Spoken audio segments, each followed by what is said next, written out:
এবার ওই 80 বছরকার বুড়া বলছেন, ও ডাক্তার বাবু শুনে নিন, এই আমি টাকা দিতে পারবো না, আপনি আমার টাকা মাফ করে দিলেন, এই জন্য আমি কান্দি না।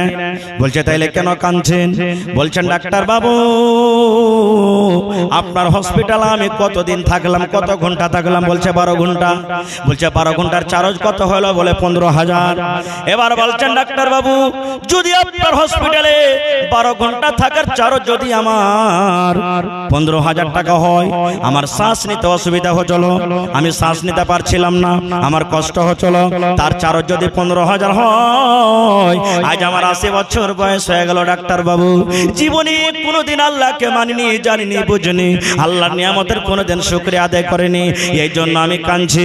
আল্লাহ জি, আজকে আমি 80 বছর বয়স হয়ে গেল, আল্লাহ তোমার দুনিয়াতে দেওয়া অক্সিজেন কত আমি নিয়েছি, তোমার হাত দেওয়াতে কত কাজ করেছি আল্লাহ, এই পা দেওয়াতে কত জায়গাতে গেছি, এই দাঁতে কত কামড়ে কামড়ে খেয়েছি, এই চোখে কত জিনিস দেখেছি, এই রব্বুল আলামিন গোটা বডি দূরের কথা, আমার 12 ঘন্টা 15 ঘন্টাতে 12 ঘন্টাতে যদি 15,000 টাকার বিল হয়, আল্লাহ রব্বুল আলামিন কিয়ামতের দিন যদি আমাকে বলে, বান্দা রে তোমার জমির হিসাবটা দিও না রে বান্দা, তোমার বাড়ির হিসাবটা তুমি দিও না রে বান্দা, তোমার গাড়ির হিসাবটা তুমি দিও না রে বান্দা, তোমার হাতের হিসাবটা তুমি দিও না রে বান্দা, তোমার পায়ের হিসাবটা তুমি দিও না রে বান্দা, তোমার চোখের হিসাবটা দিও না রে বান্দা, আল্লাহ যদি বলেন বান্দা রে এই 80 বছর বয়সে তুমি আমার দেওয়া অক্সিজেন নিয়েছো, এই অক্সিজেনের হিসাবটা তুমি আমাকে দিয়ে দাও, যদি এই সওয়ালটা আমাকে আল্লাহ রাব্বুল আলামিন করে দেয়, ডাক্তার বাবু আমি আল্লাহর সামনে কেমন করে দেব, এই জন্য আমার চোখ দিয়ে পানি ঝরে। নারে তাকবীর। হয়নি, হবে না, হতে পারে না, আমার নবীর সাথে কারো তুলনা, হয়নি, হবে না, হতে পারে না, আমার নবীর সাথে কারো তুলনা, হায়রে তুলনা তো দূরের কথা, ছায়াও মিলে না, হয়নি, হবে না, হতে পারে না, আমার নবীর সাথে কারো তুলনা, হয়নি, হবে না, হতে পারে না, আমার নবীর সাথে কারো তুলনা। ভাই মুসলমান, আজকে আমরা যে এই জায়গাতে নরম গরম বিছানাকে ত্যাগ করে বাড়ি ঘর ছেড়ে এই পোয়ালের পরে বসে আছি, কার জন্য ভাই বলেন তো? কোন মানুষের জন্য? কোন মানুষের জন্য বসে আছি? কার জন্য বসে আছি? একটু জোরে বলেন, কার জন্য বসে আছি? আল্লাহর জন্য বসে আছি, আল্লাহ তাবারাক ওয়া তাআলা রাসূলের জন্য বসে আছে। আর আল্লাহ এবং আল্লাহর রাসূলকে যারা ভালোবাসবেন, আল্লাহও তারাকে ভালোবাসবেন, আর আল্লাহ যাকে ভালোবাসবেন তারা জান্নাতে যাবে না জাহান্নামে? জোরে বলেন, কোথায় যাবেন? একটু মুখ খুলে কথা বলেন ভাই, যারা কে আল্লাহ এবং আল্লাহ রাসূল ভালোবাসবেন তারা কোথায় যাবেন? আরো জোরে বলেন, জান্নাতের ভিতরে চলে যাবেন। জান্নাতটা কি জিনিস? একটা বাগান। জান্নাত শব্দের মানে হলো বাগান। এই যে বাগান দেখি না, এবার বাগানে কি থাকবে? ফল। কি থাকবে? ফল। কিসের ফল? আম থাকবে, লিচু থাকবে, জাম থাকবে, তেঁতুল থাকবে, বিভিন্ন রকমের ফল থাকবে। এবার বলবেন হাজী মাওলানা, জান্নাতও তো ফল খেতে পাবো, দুনিয়াতেও ফল খেতে পাবো, তো লাভটা কি হলো? ওরে আল্লাহ, দুনিয়ার জান্নাত, জান্নাতের ফল আর দুনিয়ার ফলে পার্থক্য আছে। সুবহানাল্লাহ। এটা আল্লাহ তাবারাক ওয়া তাআলা একটা নামুনা দিয়েছেন, যেটা হলো আম, যাতে জান্নাতে চিনতে পারো যে আম, কিন্তু আর গুণ আলাদা। দুনিয়াতে মেলাই রকম আম আছে, গুণ একই না আলাদা আলাদা? যদি আপনি বলেন যে এই কুলি পাতা আম, বিজ্জু আম আর ন্যাংরা আমকে একরকম করব, হবে ভাই? यार स्वाद एक रकम হবে জীবনে হবে না, আলাদা আলাদা স্বাদ। দুনিয়াতে কেলা খেয়েছেন, জান্নাতের কেলা হলো আলাদা, জান্নাতের কেলা আলাদা।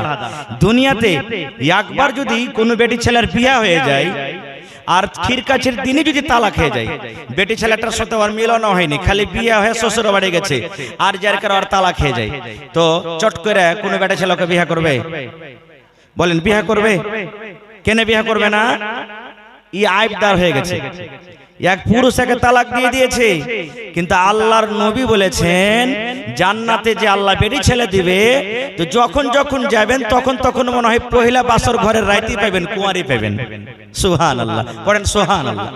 যখন যখন যাবেন বেটি ছেলেটার কাছে মনে হয় কুঁয়ারি, আইজি বিয়ে করে আন্ন একে, এরকম সুন্দর হয়ে থাকবে। শুধু তা নয়, জান্নাতের ভিতরে লাখে পুঁটা আসবে না, আপনার লাখে পুঁটা আসবে না, ঘাম হবে না, পাসিনা আসবে না। এই যে আমাদের ঘাম আসছে কত দুর্গন্ধ করে, জান্নাতের ভিতরে ঘাম আসবে না খো, জান্নাতে লাগতে পুঁটা বাড়াইবে না, লোক চোখে পেস্টি হবে না খো, জান্নাতের ভিতরে আপনার বুড়াতি কাল আসবে না, বুড়াইবেন না জীবনে কোনোদিন। একটা মহিলা এসে আল্লাহর রাসূল বলছেন, ইয়া রাসূলুল্লাহ আমি কি জান্নাতে যাব, কিন্তু ওর বয়স বুড়িয়ে গেছে। এই ধরেন আমার সভাপতি সাহেব যেমন আজকে নাজমি সাহেব বসে আছেন, এরকম বয়সের মানুষ, বুড়িয়ে গেছে। নবীকে বলছেন ইয়া রাসূলুল্লাহ আমি জান্নাতে যাব। আল্লাহর রাসূল মজাক করে বলছেন যে কোন বুড়া আর বুড়ি জান্নাতের ভিতরে যাবে না, কোন বুড়া বুড়ি জান্নাতে যাবে না। ওর মন খারাপ হয়ে গেল, হাঁটতে লেগেছে, এত নামাজ রোজা হজ যাকাত কইরে জান্নাতে যেতে পারবো না। আল্লাহ কি হলো, আল্লাহর রাসূল তখন ডাক দেয়া বলছেন, রে আল্লাহর বান্দি তুমি মন খারাপ করিও না, মন খান তুমি খারাপ করিও না, তুমি খুশি হয়ে যাও, রাজি হয়ে যাও। এই জন্য আমি বললাম আল্লাহ রাব্বুল আলামিন কোন বুড়া এবং বুড়িকে জান্নাত দিবেন না। এই জন্য আমি কথাটা বললাম, আল্লাহ রাব্বুল আলামিন যখন কোন বান্দা এবং বান্দিকে জান্নাত দান করবেন, ওই টাইম ওই সময়টা তার জওয়ানি হালাত থাকবে। দুনিয়া থেকে আপনি 80 বছরে মরে গেলেন, কিন্তু যখন জান্নাতের ভিতরে ঢুকবেন তখন আপনার বয়স 80 থাকবে না রে বন্ধু। এই দুনিয়াতে আপনি 100 বছর বয়সে মারা গেলেন, কিন্তু যখন আল্লাহর জান্নাতে ঢুকবেন ওই টাইমে ওই সময়তে আপনার 100 বছর বয়স থাকবে না। বলবেন মাওলানা কত বয়স থাকবে? আল্লাহর নবী বলেছেন উম্মত রে, যখন তুমি জান্নাতের ভিতরে যাবে, নর হোক কিংবা নারী হোক, ওই টাইমে তোমার বয়সটা 25 এবং 30 বছরকার মতন বয়স হবে। নারে তাকবীর। কেন আল্লাহ বুড়াতি কালে দিবেন? আচ্ছা বলেন, এখানে মেলায় বুড়া আছেন, দাদু নানি, মন খারাপ করবেন না। যদি বুড়া মানুষকে যদি আপনি কহেন চাইলের ভুজা খারে ভাই, পারবে খেতে? পারবে? যদি বুড়াকে যদি বলেন যে তুই সুফরিয়াম চাবিয়া খা, পারবে? পারবে না। তো জান্নাতে যখন আপনাকে আল্লাহ দিবে, আর জান্নাতে এত নিয়ামত আছে, আজ দুনিয়াতে আমাকে মনের আশা মেটে না। আল্লাহ 1 বিঘা জমিন হইল, আর 1 বিঘা যদি আল্লাহ পারি কত ভালো হবে। আজ আমি 2 চাক্কা চালাচ্ছি, আল্লাহ রে এখানে যদি খালি স্কর্পিও গালা কিনতে পারতো। আজ 1 মঞ্জিলা বাড়ি হয়েছে, হে আল্লাহ 2 মঞ্জিলা কখন যে করতে পারবো। মানুষের আশা মিটবে কখন? নবীর হাদিস, নবী বলেছেন যখন ওর বুকের উপরে মাটি চাপবে মরে যাবে, সেদিন আশা পুরা হবে, তাছাড়া হবে না। কিন্তু জান্নাতে আর আশাই নাই, মনই হবে না যে আল্লাহ কি চাহবো। আল্লাহ তাআলা ওকে বলবে, এই চাহা। আজ আপনি আমার সামনে আছেন, 5000 টাকা দিতে আসবেন, এ ভাই আর 1000 টাকা বাড়িয়ে দেন ভাই, 10000 দিতে আসবেন, ভাই রে 20000 দেন, আমারও আশা পুরা হবে না। হবে কি? আল্লাহ জান্নাতে বলবেন বান্দা চাহা, এ বান্দা চাহা, তুই কি চাহাছিস চাহা। কবে আল্লাহর মনে আসে না, আল্লাহকে মনে কর। কবে আল্লাহ মনে আসে না, কি চাহবো। সুবহানাল্লাহ। এবার মানুষের আশা কখন পুরা হবে জান্নাতে? আল্লাহ রাব্বুল আলামিন। আজকে আমরা নামাজ পড়েছে কার জন্য ভাই বলেন তো? কার জন্য? আল্লাহকে কি দেখেছি আমরা? আল্লাহকে দেখেছি আমরা না।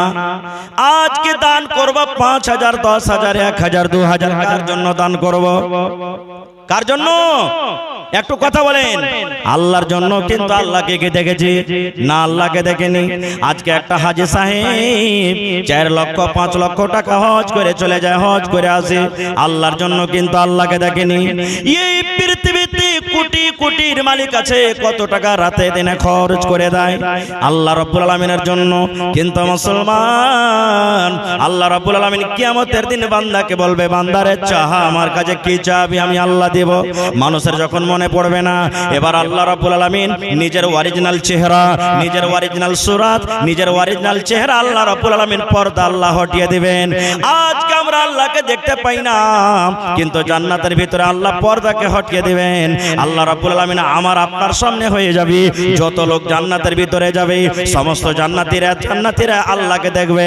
আল্লাহ রাব্বুল আলামিন এবার ওই জান্নাতের ভিতরে বলবেন, বান্দা বান্দিরে তোমরা আমাকে না দেখে তারাবির নামাজ পড়েছিলে, তোমরা আমাকে না দেখে তাহাজ্জুদ নামাজ পড়েছিলে, তোমরা আমাকে না দেখে দান করেছিলে, তোমরা আমাকে না দেখে হজ করতে গেছিলে, তোমরা আমাকে না দেখে তেলাওয়াত করেছিলে, তোমরা আমাকে না দেখে রাতের বেলাতে আমার দরবারে রব্বানা যালামনা আনফুসানা ওয়া ইল্লাম তাগফির লানা, এই আমার জাহান্নামের ভয়ে তোমার চোখের কোনা দিয়ে ঝরঝর ঝরঝর করে পানি ঝরঝরে রে বান্দা।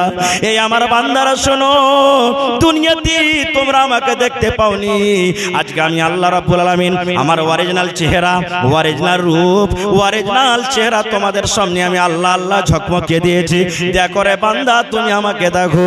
নবীর হাদিস রে বন্ধু, আল্লাহর নবী বলেছেন, ওহরে জান্নাতের কত সুন্দর সুন্দর বেটি ছেলে, জান্নাতের কত বড় বড় আঁখওয়ালি মেয়ে ছেলে আছে, জান্নাতে কত সুন্দর সুন্দর হুর আছে, জান্নাতে কত রকম খাবার আছে, কত রকম আরামের জায়গা। কিন্তু নবী বলেছেন, উম্মত রে, যখন জান্নাতীরা আল্লাহ রাব্বুল আলামিনকে ডাইরেক্ট নিজের চোখে দেখবেন, ওই সমস্ত জান্নাতের সমস্ত নিয়ামতকে ভুলে মানুষ একটাই মাত্র আল্লাহ রাব্বুল আলামিনকে দেখতে থাকবে। আল্লাহ এত সুন্দর রে, এত সুন্দর আল্লাহ, সুবহানাল্লাহ। কিন্তু এই দুনিয়ার চোখ দিয়ে আল্লাহকে দেখা, মুসা নবী চলে গেছিলেন তুর পাহাড়, যে আল্লাহকে বলেছেন, আল্লাহ তুমি আমার সাথে কথা বলছো, তুমি দেখো তো কেমন তোমাকে দেখবো। আল্লাহ বললেন, মুসা রে তুই আমাকে দেখতে পারবি না, দুনিয়ার চোখে তোর অতখানি পাওয়ার নাই রে মুসা, তুই আমাকে দেখবি। আচ্ছা বলেন তো, এতটি লোক বসে আছেন, আমি যদি বলি যে 1 মিনিট চোখের যখন সূর্য একবারে জ্বলবে উপরে দুপুরের বেলাতে টক টক টক করে জ্বলছে, 1 মিনিট তাকিয়ে থাকেন তো কেউ পারবে যে ভাই সূর্যের দিকে তাকাইতে? পারবে কেউ? সূর্যটা তো আল্লাহ বানালছেন। মুসা নবী বলছেন, আল্লাহ তোমাকে দেখবো, তুমি আমাকে দেখা করো। আল্লাহ বলছেন, মুসা না, তুই দেখতে পাবি না আমাকে, এই চোখের তোর অতখানি পাওয়ার নাই যে তুই আমাকে দেখবি। মুসা নবী বলছেন, আল্লাহ দেখবো। আল্লাহ রাব্বুল আলামিন বলছেন, মুসা রে তুই যদি আমাকে দেখতে চাইছ রে মুসা, এই পাহাড়টার দিকে, তুর পাহাড়ে তুই আছিস, নজর কর, এই পাহাড়ের দিকে তুই তাকা, এই পাহাড়কে তুই দেখ। পাহাড় যদি নিজের হালাতে থেকে যায়, তুই যদি বেহুশ করে না যাস, তাহলে তুই আমাকে দেখতে পাবি রে মুসা। ওরে আল্লাহ, আল্লাহ রাব্বুল আলামিন সামান্য একটু ঝলক, যাকে আমরা টেলার বলি আমাদের ভাষাতে, সামান্য একটু ঝলক আল্লাহ রাব্বুল আলামিন, সামান্য একটু নিজের ঝলক, একটু নিজের নূরকে আল্লাহ রাব্বুল আলামিন পাহাড়ে দিয়ে দিলেন। ওরে আল্লাহ, পাহাড় তলমল করলো, মুসা নবী বেহুশ হয়ে পড়ে গেলেন, আল্লাহ রাব্বুল আলামিনকে দেখার তার শক্তি হলো না।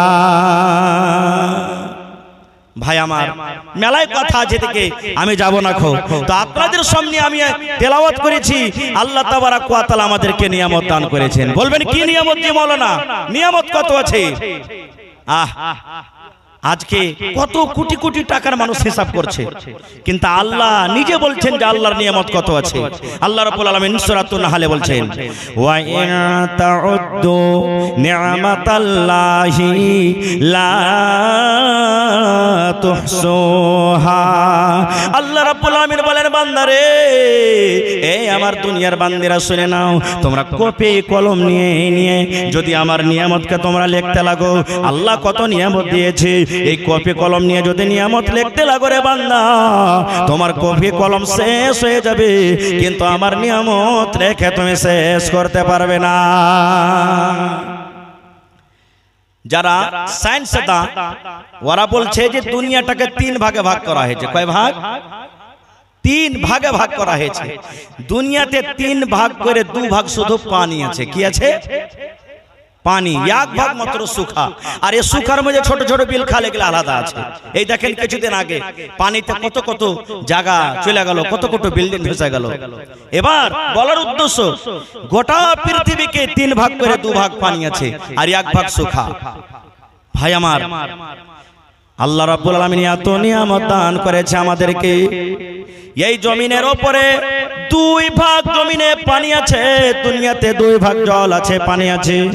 2 ভাগ পানিকে যদি আপনি রং তৈরি করেন, কি করেন? কালি রং তৈরি করেন। আর দুনিয়াতে যত রকম গাছ আছে, আমের গাছ আছে, লেচুর গাছ আছে, এই দুনিয়াতে দেখবেন কত রকম বাঁশ আছে। এই জমিনের উপরে বিভিন্ন রকমের বাঁশ গাছ আছে। আল্লাহ রাব্বুল আলামিন বলেন, বান্দারে তোমরা যদি ছোট্ট ছোট্ট করে কলম করো, আজ থেকে 10-15 বছর আগে যারা পড়ালেখা করেছেন, এগুলা কলম ছিল যে ভাই 20 বছর আগে, এগুলা কলম ছিল 25 বছর আগে। কোন কলমে লিখেছেন? রং বলে দিলেন খড়িতে, আর কাঠের লকড়ির কলম বানিয়ে ডুবেছেন আর লিখছেন। এরকম না করেছেন? যারা বুড়া পুরানা মানুষ এটা না লিখেছেন।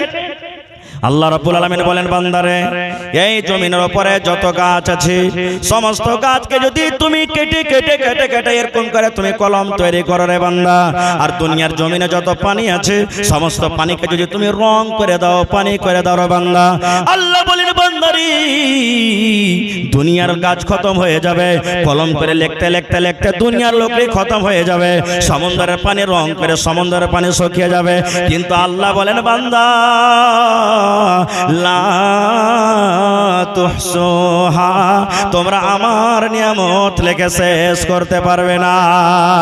নারে তাকবীর! শেষ করতে পারবে না, আল্লাহ বলছেন নিজে। ভাই আমার, তার মধ্যে নিয়ামত মেলাই রকম আছে, আমি বলবো না। হাত একটা নিয়ামত, লোক একটা নিয়ামত। আরো জানেন, আধার কার্ড বানাচ্ছেন আপনারা, সবে আশা করছি, সবে আশা করছি আধার কার্ড বানাচ্ছেন। আচ্ছা বলেন তো, এই আধার কার্ড নিয়ে এখন আপনাকে ডিলার কি দিচ্ছে? রাশন দিচ্ছে কি দেয় না ভাই? আচ্ছা বলেন তো, এখানে হাজার হাজার মানুষ আছেন, কোন একটা লোক যদি চলে যান কাহারির রাশন কার্ড নিয়ে, আর যদি বলেন, ভাই রে অমুক লোকের রাশন কার্ড আমাকে দিয়েছে, ভাই দয়া করে আমি লোক দিছি, তার ইটা দিয়ে দে আমাকে, মানে দানাটা দিয়ে দে, হবে? হবে? আর একটু জোরে বলেন, হবে? ওটা জায়গায় ধরে রাখো, আপনারই 5টা বেটা, 3টা বেটা রাশন কার্ডের নাম আছে, আর 2টার নাই, যেগুলা রাশন কার্ডের নাম নাই, আপনারই তো খুন, আপনারই সন্তান, তাকে যদি ডিলারের বাড়ি নিয়ে যা, বলেন, ভাই আমার এই 2টা বেটা, একে লোক দিবে, দয়া করে আনাজ দিয়ে দে, রাশন দিয়ে দে, হবে? এখানে মানুষকে তারিফ করতে হবে, এটা আল্লাহর কত বড় নিয়ামত। আরে একটা বুড়া লোক, যে লোকটাতে মানুষ ঝগড়া হয়, লিস খালি কহে দিলে হয়ে গেল, মেয়ের পেট চলুন। এই লোকটা এত ভাই লোক, যদি খালি কহে দেয়, একটু কথাতে কথাতে হয়েছে, লিস হয়ে গেল, মার্ডার হিট ওখানে। এই লোকটার এই আল্লাহ রাব্বুল আলামিন ভিতরে কি দিয়েছে? কাহারির ম্যাচ খেয়ে নেয়, গোটা দূরের আছে। সুবহানাল্লাহ। এই ভাই মুসলমান, আল্লাহর নিয়ামত কখন আমরা বুঝতে পারছি? মোটরসাইকেল চালিয়ে যাবেন, হঠাৎ করে পা ভেঙে গেল, ঝাড়া ফিরতে পারেন না, 50,000 টাকা গইলা গেল, তখন আল্লাহর নিয়ামত আছে। হারে একটুখানি তো পা ভাঙলো রে, তার লেগে কিছু হাঁটতে পারি না, করতে পারি না। একটু যদি আপনার এই লোক কেটে গেছে, তার বিষে গোটা রায় আপনার নিন হয় না। এই যে দেখেন আল্লাহর নিয়ামত। এক ফকির ভিক চাইতে এসেছে গ্রামে, বলছে, বাবা রে ভিক দাও। একটা লোক বাড়ি থেকে বাড়ি আতান করে, যাই ফকির তোর কিসের কমি আছে, তুই ভিক চাইতে এসেছিস? বলছে, আমি তো গরিব ফকির, তার লেগে ভিক চাইতে এসেছি, কিছুতে না আমার বাড়িতে। বলছে, তোর কাছে এত সম্পত্তি আছে, তুই মাল চাইতে এসেছিস মানে? ঝোলাটা দিয়ে খেয়ে কইছে, ভাই রে দেখ তো কিচ্ছু নাই রে ভাই, গরিব বলে তো চাইতে এসেছি, থাকলে চাইতে আসতুম। বলছে, না তোর কাছে মাল দেখতে পাচ্ছি আছে। বলছে, আরে ভাই তুই বিশ্বাস কেন করিস না, কিছু যে নাই। এবার লোকটা যখন ফকিরকে বলছে, এই বেটা ফকির, তোর কাছে যতটি সম্পত্তি আছে, মাল আছে, ওর বদলা তোকে 2 লাখ টাকা দিব, দিবি? বলছে, আরে ভাই ঝোলাতে কিছু নাই, আমার পকেটও নাই, কি দিব তোকে? বলছে, বল না 2 লাখ টাকা তুই দিবি কি দিবি না? বলছে, হ্যাঁ দিয়ে দেবো 2 লাখ টাকা, তুই খোঁজ কর। এবার লোকটা তখন আর একটা লোককে বলছেন, রে আল্লাহর বান্দা, বাড়ি থেকে তুমি এখানটা হাঁসাইলে এসো।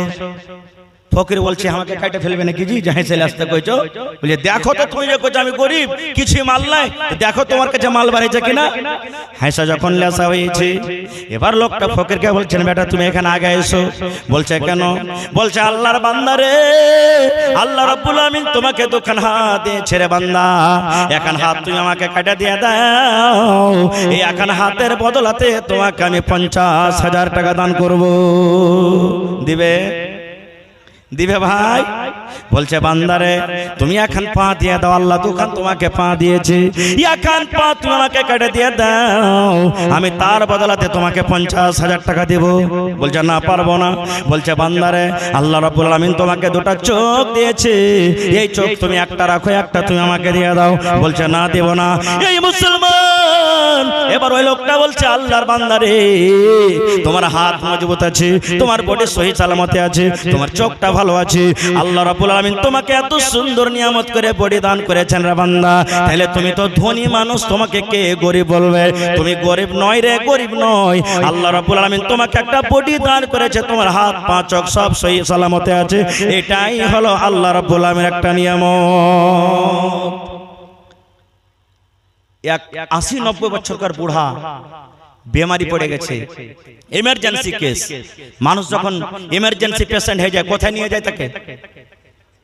হসপিটাল। কোন জায়গাতে রাখে? আইসিইউ রাখে, 24 ঘন্টা রেখেছে। হ্যাঁ, খটখট খটখট করে সকালবেলাতে বিল দিয়ে দিলে ডাক্তার বাবু, হ্যাঁ বাপজি তোমাকে 15,000 টাকা লাগবে। ওয়ালাইকুম আসসালাম। কত হাজার লাগবে? 15,000 টাকা লাগবে। যেমনই 15,000 টাকার কথা শোনা, ওই বুড়ার চোখ দিয়ে ঝরঝর করে পানি ঝরতে শুরু হয়ে গেছে। বলে ডাক্তার ভাই মশাই তুমি কি বলছো? বলছে হ্যাঁ 15,000 লাগবে। ডাক্তারের তখন দয়া হয়ে গেল যে বুড়া মানুষ 15,000 টাকার বিল শুনে ঘাবড়ে গেছে, দিতে পারবে না, বুঝছেন তো, ওর চোখ দিয়ে পানি ঝরছে। তখন বলছে ডাক্তার বাবু এক কাম করো, তোমাকে 5,000 টাকা মাফ করে দিন, তুমি 10,000 টাকা দাও। তাও কাঁদতে আছে, ওর কান্দন চুপে না। এবারে তখন বলছে ডাক্তার বাবু আমি আরো 5,000 টাকা মাফ করে দিন আপনার পরে দয়া করে, হ্যাঁ আর 5,000 টাকা তুমি দাও। তাও কাঁদতে আছে, ওই 5,000 টাকাও মাফ করে দিলে, তাও কাঁদতে আছে। এবার ডাক্তার সাহেব বলছেন বাপজি আপনার চোখে পানি দেখছি, আমি গোটা টাকা মাফ করে দেন, আর আপনাকে খুশি না হয়ে কাঁদতে আছেন, ব্যাপারটা কি? এবার ওই 80 বছরকার বুড়া বলছেন ও ডাক্তার বাবু শুনে নিন, এই আমি টাকা দিতে পারবো না, আপনি আমার টাকা মাফ করে দিলেন, এই জন্য আমি কান্দি না। বলছে তাইলে কেন কাঁদছেন? বলছেন ডাক্তার বাবু আপনার হসপিটালে আমি কতদিন থাকলাম, কত ঘন্টা থাকলাম? বলছে 12 ঘন্টা। বলছে 12 ঘন্টার চার্জ কত হলো? বলে 15,000। এবার বলছেন ডাক্তার বাবু যদি আপনার হসপিটালে 12 ঘন্টা থাকার চার্জ যদি আমার 15,000 টাকা হয়, আমার শ্বাস নিতে অসুবিধা হচ্ছিল, আমি শ্বাস নিতে পারছিলাম না, আমার কষ্ট হচ্ছিল, তার চার্জ যদি 15,000 হয়, আজ আমার 80 বছর বয়স হয়ে গেল ডাক্তার বাবু, জীবনে কোনোদিন আল্লাহকে মানিনি, জানিনি, বুঝিনি, আল্লাহর নিয়ামতের কোনোদিন শুকরিয়া আদায় করিনি, এই জন্য আমি কাঁদছি। আল্লাহ জি আজকে আমি 80 বছর বয়স হয়ে গেল, আল্লাহ তোমার দুনিয়াতে দেওয়া অক্সিজেন কত আমি নিয়েছি, তোমার হাত দেওয়াতে কত কাজ করেছি, আল্লাহ এই পা দেওয়াতে কত জায়গাতে গেছি, এই দাঁতে কত কামড়ে কামড়ে খেয়েছি, এই চোখে কত জিনিস দেখেছি। এই রব্বুল আলামিন গোটা বডি দূরের কথা, আমার 12 ঘন্টাতে 15 ঘন্টাতে 12 ঘন্টাতে যদি 15,000 টাকার বিল হয়, আল্লাহ রব্বুল আলামিন কিয়ামতের দিন যদি আমাকে বলে বান্দা রে তোমার জমির হিসাবটা দিও না রে বান্দা, তোমার বাড়ির হিসাবটা তুমি দিও না রে বান্দা, তোমার গাড়ির হিসাবটা তুমি দিও না রে বান্দা, তোমার হাতের হিসাবটা তুমি দিও না রে বান্দা, তোমার পায়ের হিসাবটা তুমি দিও না রে বান্দা, তোমার চোখের হিসাবটা দিও না রে বান্দা। আল্লাহ যদি বলেন বান্দা রে এই 80 বছর বয়সে তুমি আমার দেওয়া অক্সিজেন নিয়েছো, এই অক্সিজেনের হিসাবটা তুমি আমাকে দিয়ে দাও। যদি এই সওয়ালটা আমাকে আল্লাহ রাব্বুল আলামিন করে দেয়, ডাক্তার বাবু আমি আল্লাহর সামনে কেমন করে দিব? এই জন্য আমার চোখ দিয়ে পানি ঝরে। নারে তাকবীর।